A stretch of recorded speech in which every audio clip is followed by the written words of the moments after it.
성탄절 아침 우리에게 주시는 하나님 말씀입니다. 마태복음 2장 1절로 12절까지의 말씀입니다. 신약 마태복음 2장 1절로 12절까지의 말씀입니다. 우리 함께 합독하시겠습니다. 헤로드 왕 때에 예수께서 유대 베들레헴에서 나심에 동방으로부터 박사들이 예루살렘에 이르러 말하되 유대인의 왕으로 나시니가 어디 계시냐? 우리가 동방에서 그의 별을 보고 그에게 경배하러 왔노라 하니 헤로드 왕과 온 예루살렘이 듣고 소동한지라. 왕이 모든 대제사장과 백성의 서기관들을 모아 그리스도가 어디서 나겠느냐 물으니 이르되 유대 베들레헴이오니 이는 선지자로 이렇게 기록된 바 또 유대 땅 베들레헴아 너는 유대 고을 중에서 가장 작지 아니하도다.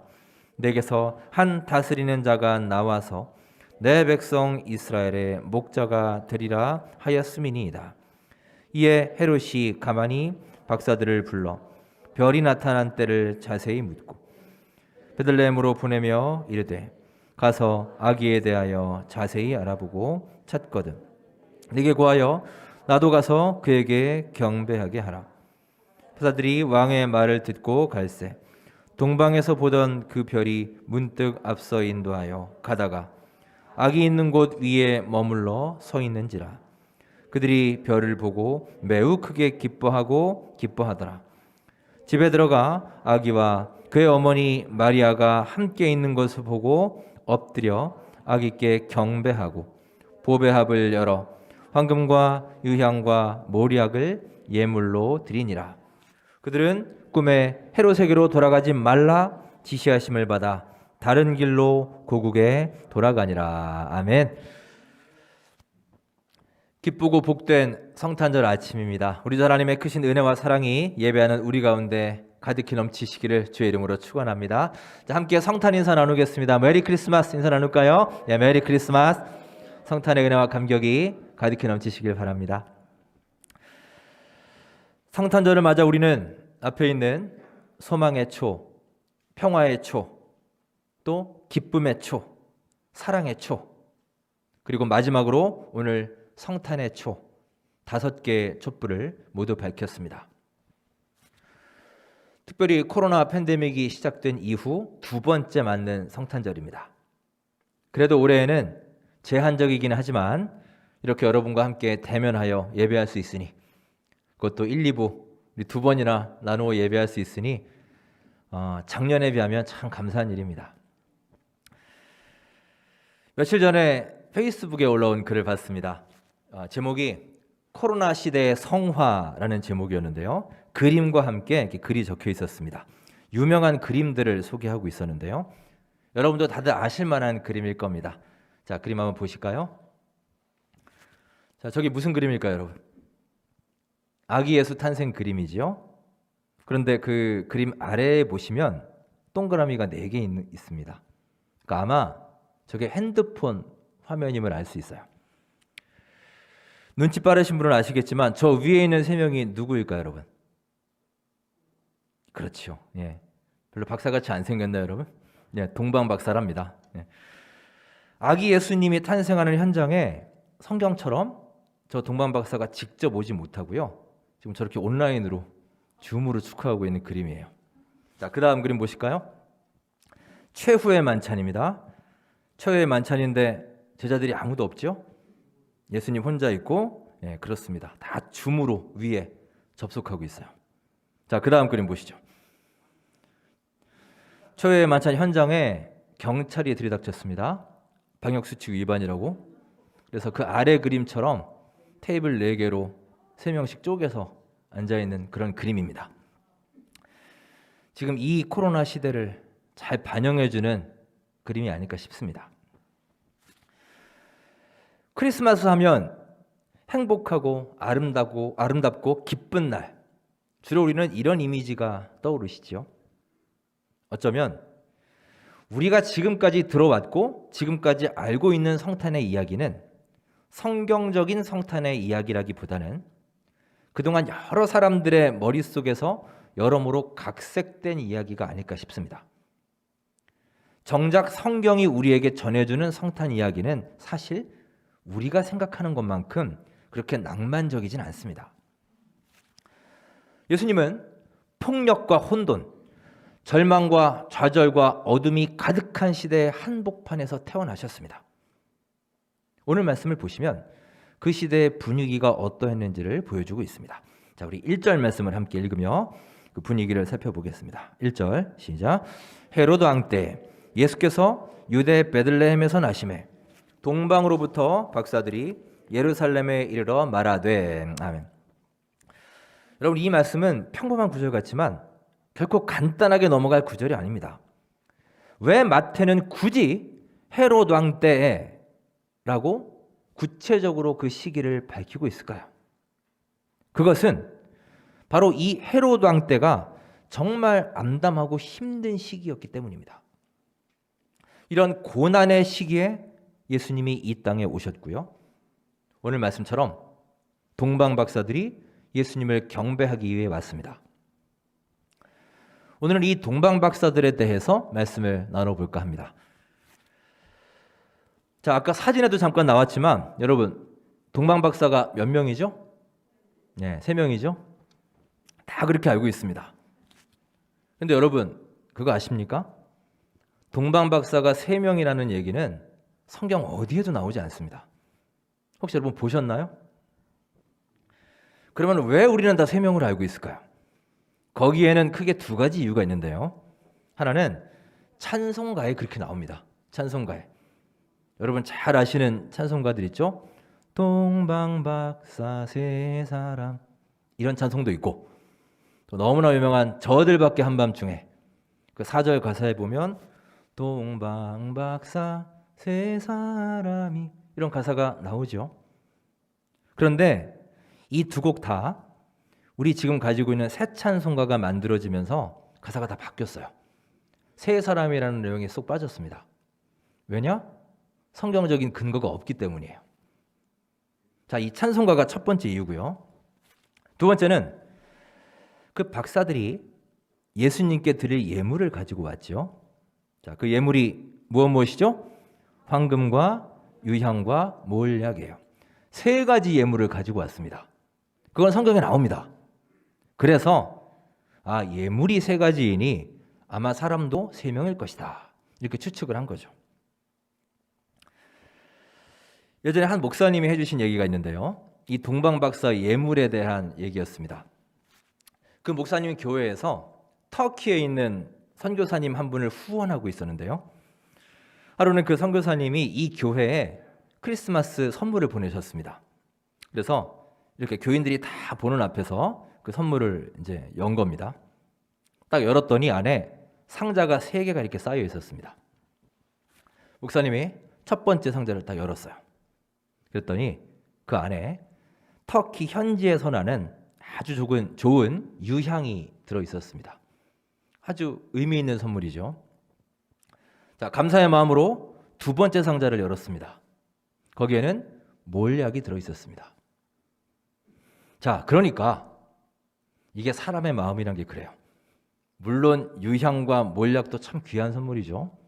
그런데 선물 하나가 유향이고 또 하나가 몰약이에요. 그럼 나머지 하나는 뭐겠습니까? 황금이지 않을까 하는 생각이 이제 든 거죠. 혹시 저 나머지 상자 안에 금덩어리가 들어있지 않을까? 순간 기대하게 되지 않습니까? 그래서 전 교인이 이제 기대하는 마음으로 3번째 상자를 딱 열었습니다. 그 안에는 금덩어리가 있는 게 아니라 크리스마스 카드가 나왔어요. 그리고 거기에 이렇게 써 있었습니다. 목사님이 읽었습니다. 사랑하는 무슨 교회 성도 여러분, 성탄절을 축하하며 제가 여러분께 2가지의 선물, 유향과 몰약을 보내드리니 황금은 여러분이 알아서 구하십시오. 이렇게 써 있었습니다. 그 선교사님이 참 센스가 있는 분 같아요. 그 선교사님 덕에 교인들이 모두 크게 웃고 집중하면서 즐거워했다는 얘기입니다.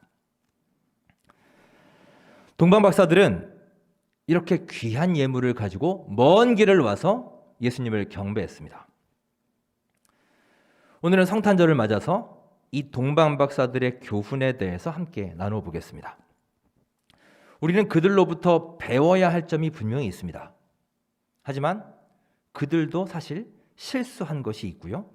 우리가 본받지 말아야 할 점도 있습니다. 오늘 마태복음 말씀을 통해서 우리가 그들로부터 어떤 교훈을 얻을 수 있는지 그들의 삶을 조명해 보겠습니다. 자, 먼저 우리가 동방박사들로부터 배울 점 첫째는 삶의 진지함과 열정을 배워야 합니다. 그들은 아마 별들을 관찰하면서 천문을 연구했던 것으로 보입니다. 밤마다 별을 연구하다가 어느 날 아주 특별한 별 하나를 발견합니다. 그 별을 보고 저 별은 예사롭지 않네. 아주 특별한 별이네. 이것은 분명히 왕이 난 것을 의미한다 라고 그들은 생각한 거예요. 그래서 그 멀고도 위험한 길을 왕에게 가서 왕에게 경배하게 된 겁니다. 여러분, 이것은요 정말 삶의 진지함과 열정이 없으면 불가능한 일입니다. 일단 이들은 유대인이 아닙니다. 저 동방에서 온 이방인들이면서 이교도들이에요. 즉 그들은 유대적인 배경이나 마인드를 가진 사람이 아니었다는 겁니다. 그런데 그들이 열심히 진리를 탐구하며 자신의 일에 최선을 다하는 가운데 하나님이 그들에게 진리의 한 조각을 던져주신 것입니다. 그리고 그들은 그것을 결코 허투루 여기지 않았습니다. 매 순간 진지하게 그리고 열정을 가지고 임했습니다. 그래서 그들은 그 별을 발견할 수 있었고요. 그 별의 비상함을 깨달을 수 있었으며 결국 그 먼 길을 가기로 결단할 수 있었던 것입니다. 여러분, 이렇게 여러분에게 주어진 삶의 순간순간마다 진지함과 열정의 자세를 가지고 임하시기 바랍니다. 그럴 때 다른 사람들이 볼 수 없는 우리 하나님의 진리의 조각조각들이 여러분의 눈에 보이고 나의 귀에 들리며 귀한 결단과 깨달음으로 연결되는 소중한 우리 모두의 삶이 될 수 있을 줄 믿습니다. 자, 동방박사로부터 우리가 배울 점 두 번째는 그들의 끈기입니다. 끈기와 성실함의 자세입니다. 자, 한번 생각을 해보십시오. 그들이 예수님을 경배하러 가는 그 길은 결코 쉬운 길이 아니었습니다. 지난주에도 말씀드렸죠. 이 중동 지방에는 곳곳에 광야가 있다고 했습니다. 광야는 사막이에요. 낮에는 찌는 듯한 더위와 밤에는 살을 애는 듯한 추위가 다가오는 곳입니다. 견디기 힘든 곳입니다. 게다가 이 박사들은요, 지금 무엇을 보고 따라가고 있나요? 그렇죠. 자, 2절 말씀 함께 읽겠습니다. 2절 시작. 유대인의 왕으로 나신 이가 어디 계시냐? 우리가 동방에서 그의 별을 보고 그에게 경배하러 왔노라 하니. 아멘. 별을 보고 따라가는 중이에요. 별. 그러면 별을 보고 따라가려면 하루 중에 언제 가야 되나요? 밤에 가야죠. 낮에는 갈 수가 없잖아요. 그러니 이게 거리도 거리지만 밤에만 이동해야 되기 때문에 이게 얼마나 긴 여정이 되겠습니까? 그러니 몇 달이 걸리는 거예요. 자, 밤에 부지런히 가야 됩니다. 그러려면 낮에는 자야 되겠죠. 그 더위에 잠이 안 와도 자야 됩니다. 그리고 밤에는 그 추위에도 계속 이동하고 가야만 됩니다. 이렇게 그들은 몇 달 동안을 밤낮을 바꿔가며 오직 별이 인도하는 대로 꿋꿋하고 끈기 있게 그 먼 길을 간 것입니다. 여러분, 우리는 이들의 이 끈기와 성실함을 배우고 본받아야 합니다. 우리는 사실 많은 경우에 용두사미, 작심삼일 이런 경험들이 많이 있죠. 이제 며칠 후면 또 새해가 시작될 텐데 이 새해마다 여러 계획들을 세우지 않습니까? 그리고 그 계획들의 많은 부분이 작심삼일로 또 끝나고 말지요. 우리 신앙생활도 그렇습니다. 어느 날 은혜 받고 내가 감동받고 소위 불 받아서 그렇게 뜨겁게 헌신하다가도 어느 날 갑자기 시험 들어서 그 열정이 식어버리는 모습을 우리는 흔히 볼 수 있습니다. 뜨거움은 있을지언정 지속성과 끈기가 없는 모습들이 우리에게 너무나 많이 있죠. 여러분, 하루하루 우리의 믿음 생활에 끈기를 가지시기 바랍니다. 여러분, 기도하실 때도요, 끈질기게 해보십시오. 한두 번 딱 기도하고서 응답이 없네. 하나님이 내 기도는 안 들어주시네. 왜 하나님은 나를 사랑하지 않지? 포기하지 마시고요. 정말 일사각오의 정신으로 나는 하나님의 음성을 꼭 들고 말겠다는 그런 끈기를 가지시고 끈질기게 기도해 보시기 바랍니다. 말씀도 통독하고 필사도 시작하는 것도 힘들지만 시작했으면 여러분 끝을 보시고요. 매사에 성실함으로 나아가서 하루하루 삶의 귀한 열매를 맺어가는 우리 모두의 삶이 되시기를 주의 이름으로 축원합니다. 자, 동방박사들로부터 배울 점 세 번째는 드림의 자세입니다. 잘 준비하여 드리는 자세를 우리는 배워야 합니다. 그들은 예수님을 경배하러 가면서 빈손으로 가지 않고 예물을 준비했습니다. 왕을 맞이하러 가면서 왕에게 합당한 예물을 준비한 것이죠. 여러분, 이것은 아주 중요한 자세입니다.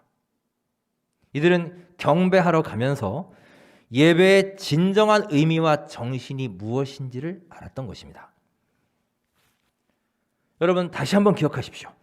예배와 경배의 참 정신은 우리가 무언가를 받는 데에 있는 것이 아닙니다. 예배는 하나님께 나를 드리는 것임을 기억하시기 바랍니다.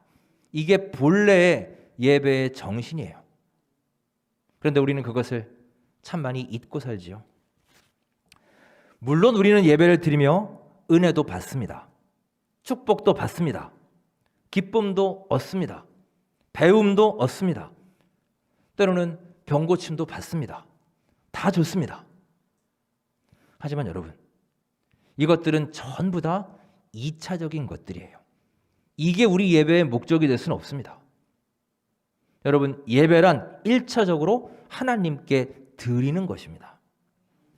즉, 우리 여호와 하나님께 감사를 드리고 찬양을 드리고 내 시간을 드리고 내 열정과 내 마음을 드리고 물질을 드리고 나의 기도를 드리는 거예요.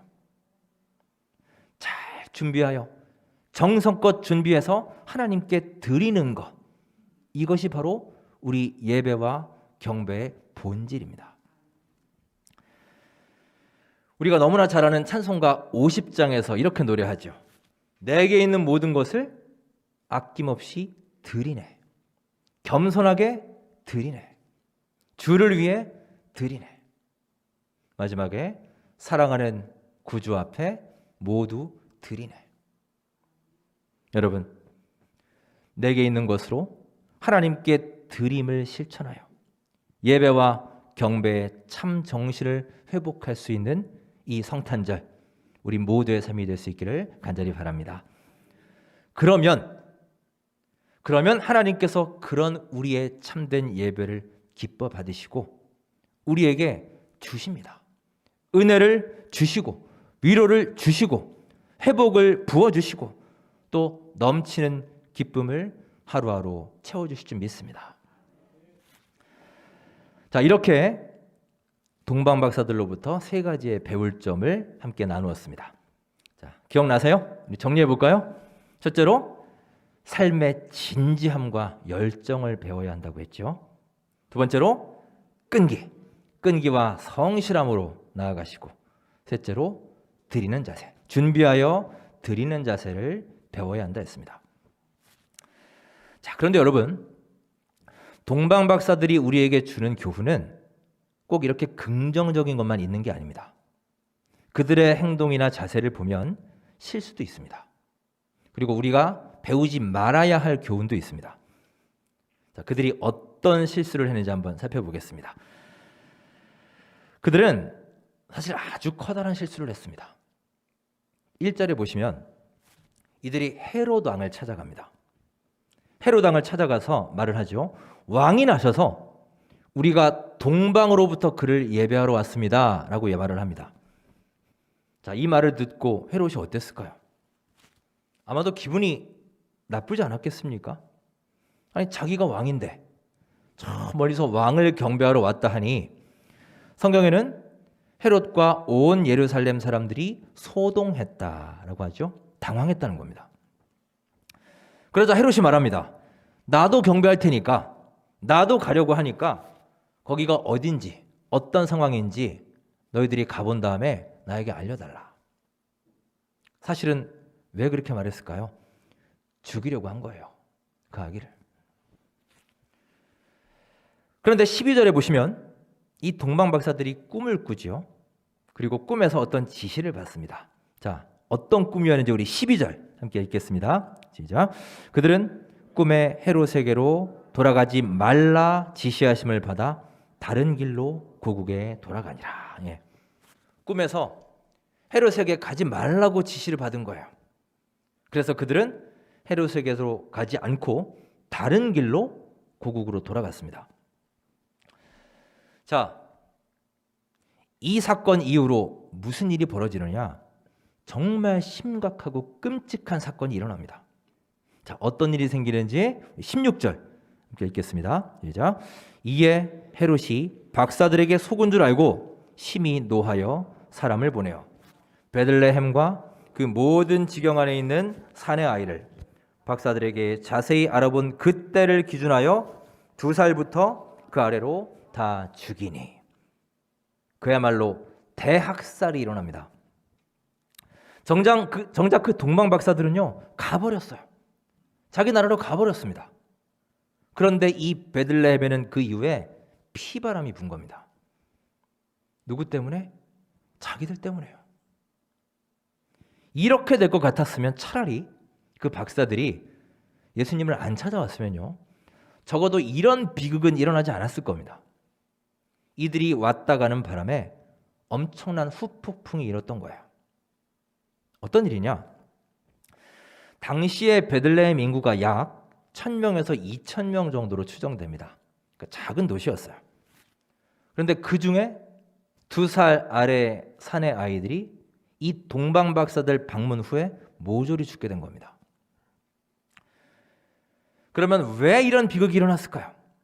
이 동방 박사들은 도대체 어떤 잘못을 했을까요? 자, 그들에게 어떤 문제가 있었는지 찾아보겠습니다. 9절, 10절에 그 내용이 있습니다. 우리 잘 한번 보십시오. 9절, 10절 시작.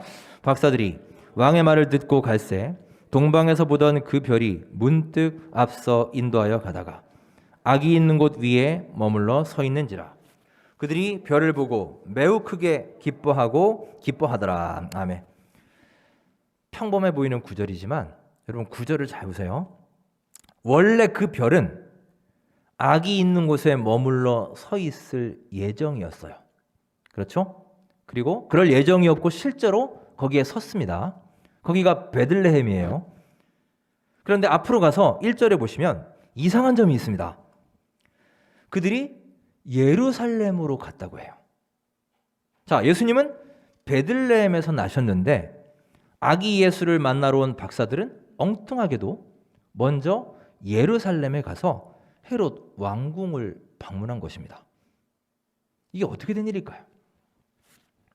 자, 또 하나 묻습니다. 여러분, 상식적으로 왕궁을 방문하려면 하루 중에 낮에 갔겠습니까? 밤에 갔겠습니까? 여러분, 상식적으로 생각해 보세요. 한 나라의 왕이 사는 곳을 방문하는데, 자, 가령 여러분들이 지금 청와대를 찾아가는데 캄캄한 밤 10시, 11시에 가서 문을 두드리시겠어요? 낮에 갔겠죠. 자, 그러면 참 이상하죠. 그들은 늘 밤에 움직였습니다. 계속 별을 따라서 왔어요. 그리고 별은 예정대로 베들레헴에 멈췄습니다. 그런데 도대체 왜 그들은 중간에 예루살렘으로 간 것일까요? 그것도 낮에 말이죠. 참고로 이렇게 성지순례에 다녀오신 분의 얘기를 들어보니까 이 베들레헴에서 예루살렘까지 이제 우리나라로 말하면 마을버스 비슷한 것을 이렇게 타고 갔는데 한 20분 걸린답니다. 그러니까 차로 20분이면은 뭐 아주 가까운 거리는 아니지만 여러분 이들이 저 멀리 동방에서 온 사람들이잖아요. 그럼 그동안 왔던 거리를 생각하면 이제 다 온 거나 다름이 없어요. 거의 다 왔습니다. 그동안 밤마다 별을 따라 잘 왔습니다. 베들레헴과 예루살렘 근처까지 온 거예요. 그런데 여기까지 잘 와놓고 이제 내일 밤이면 그 별이 알아서 예수님 태어나시는 곳 베들레헴으로 안내할 예정이었단 말이죠. 그런데 그들은 다음날 낮에 잠을 안 자고 어딜 갔습니까? 예루살렘으로 가서 왕궁을 갔다는 겁니다. 도대체 왜 거길 갔을까요? 그들은 생각한 것입니다. 왕이신 아기 예수님이 태어날 곳은 왕궁이다. 저 베들레헴 촌구석에서 저 작고 초라한 곳에서 예수님이 태어나실 리가 없어라고 생각한 거예요. 자기의 생각이 들어가기 시작한 겁니다. 지금까지 별의 인도를 따라서 그렇게 잘 왔는데 정작 마지막 순간에 별의 인도를 버리고 여기서 별의 인도는 곧 하나님의 인도지요. 하나님의 인도를 떠나서 자기의 상식과 경험과 지식으로 판단한 것입니다. 여러분, 이것이 이들의 결정적인 실책이 되었습니다. 그들은 결국 딱 하루를 기다리지 못한 거예요. 그래서 그들은 먼저 헤롯 왕궁을 갔고요. 거기에서 헤롯을 만났고요. 그 만남은 후에 엄청난 비극을 초래하게 된 것입니다. 이 성탄절 아침에 이 동방 박사들의 실책을 우리의 삶에 적용해 봅니다. 여러분도 저도 우리 하나님의 인도하심을 따라 지금 이 자리에까지 오지 않았습니까? 정말 지금까지 지내온 것 우리 주님의 은혜입니다. 지금의 내 모습이 하나님의 전적인 은혜이고 인도하심이지 않습니까? 그렇다면 여러분, 마지막 순간까지 끝까지 우리 주님의 인도하심을 바라보고 따라가는 믿음과 순종의 자세를 소유하시기를 간절히 바랍니다. 이게 정말 중요한 삶의 자세입니다. 여러분, 저는 우리 원천교회도 사람의 계획과 생각에 의해 세워진 것이 아니라 우리 주 하나님의 인도하심을 따라 지난 50년의 세월을 이겨내고 이 자리까지 설 수 있었음을 믿습니다. 지금까지 잘 왔는데 마지막 순간에 별의 인도를 떠나서 주님의 인도하심 떠나서 내 마음대로, 내 지식대로, 내 경험대로, 내 정욕대로 세상의 흐름을 따라서 엉뚱한 곳으로 가버린다면 여러분, 이 얼마나 안타까운 일일까요? 사랑하는 여러분, 오늘 성탄절을 맞아 다시 한번 결단하길 원합니다. 하나님께서 우리를 지금까지 인도해 주셨으니 우리에게 앞으로가 더욱더 중요함을 믿으시기 바랍니다. 자, 오늘 말씀을 정리하겠습니다. 여러분, 매 순간 여러분의 삶의 자리에서 삶의 진지함과 열정을 회복하십시오.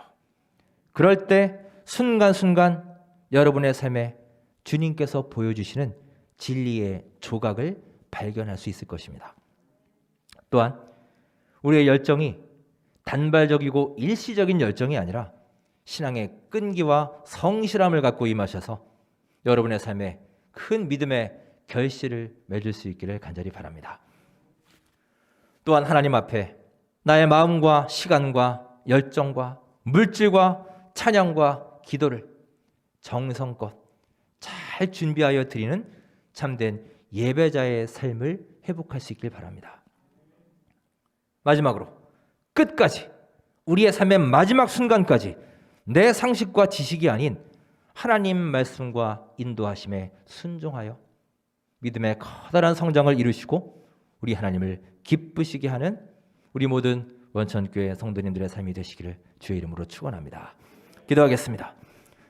사랑의 하나님, 기쁜 성탄절을 맞이하여 우리 모두 마음을 합하여 주님께 예배합니다. 내 안에 있는 과거의 구습들, 아름답지 못한 모습들, 버려야 할 것들을 과감히 버리고 매사에 삶의 진지함과 끈기의 자세를 허락하시고 정성으로 하나님께 드리는 자세를 다시금 회복하게 하옵소서. 마지막 순간까지 끝까지 주의 말씀을 등불 삼아 하나님 바라보고 나아가는 견고한 신앙을 주셔서 우리 하나님을 기쁘시게 하고 하루하루 성탄의 기쁨과 감격으로 살아가게 하옵소서. 예수님의 이름으로 감사하며 기도드립니다. 아멘.